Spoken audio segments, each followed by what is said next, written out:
Hello Lighthouse, my name is Martin, and if you couldn't tell, I'm really excited to have this opportunity to share some thoughts on one of my favourite worship songs with you today. As Chris alluded to us on Monday, for me at least, identifying an all-time favourite would be rather like trying to choose just one thing to order from an exciting restaurant menu, or deciding on an all-time favourite dessert, of which I have several apparently. If music be the food of love, a celebrity from the past once wrote, then our worship is most definitely food for our spirit and deepens our love and understanding of God. The song I have chosen was released by Hillsong United on the 23rd of August 2013, which incidentally was right around the time that Elaine and I joined with Lighthouse Church in their newly opened building. The song is called Oceans, and right from the get-go it reminds us that God calls us into some pretty unknown territory where, humanly speaking, we will almost certainly get into some difficulties. You call me out upon the waters, the great unknown, where feet may fail. Now that statement, where feet may fail, has had greater significance for me these past few days, since having hurt one of my knees I found myself with great difficulty walking, climbing the stairs, and a heightened sense of maybe being a mere mortal. I know some of you will find that rather hard to believe. But Oceans goes on to say that there in the midst of all that comes against us and confuses us and overwhelms us, in the deepest oceans our faith will stand firm. Paul wrote in Ephesians 6:13 that when we have done all that we possibly can, we are to stand in God's protection. There I will find you in the mystery, Oceans says. Later we sing, you've never failed us, and you won't start now. God's sovereign hand will be our guide, and his grace will abound towards us.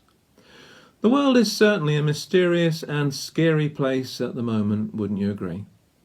But there is a bright hope for the future. In the song Befriended, Matt Redman wrote, invited deep into this mystery, delighted by the wonders I have seen. There is so much beauty in the world, yet at the moment it seems we are witness to and focusing on a much uglier side of a fascinating and fantastic creation. A few years ago, Elaine and I were staying at the Castle Rock Guest House in St Abbs, just over the Scottish border. We had a brilliant view from our room over a quiet, idyllic little harbour.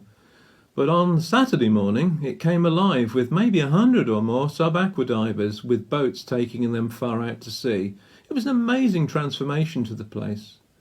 I took this photograph when a young woman, on returning from her dive, went to quite some trouble to reach this high promontory and just stand for ages, staring out to the sea. I like to think that she was so overcome by the beauty of what she had just experienced under the sea, a part of creation that most of us will never see, that she just had to get aside and experience it all over again in her mind. And I will call upon your name and keep my eyes above the waves. When oceans rise, my soul will rest in your embrace, for I am yours and you are mine. Now we get to the real powerhouse of the song. In the chorus, the emphasis shifts slightly from how God takes care of us, and we're nice and safe, to an almost reckless abandonment where our desire is, if you like, to let go and let God. Spirit lead me where my trust is without borders.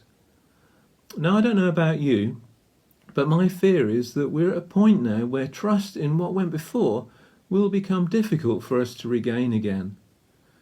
We eye each other with suspicion when we meet other people, and for goodness sake, there are times when I don't even trust myself.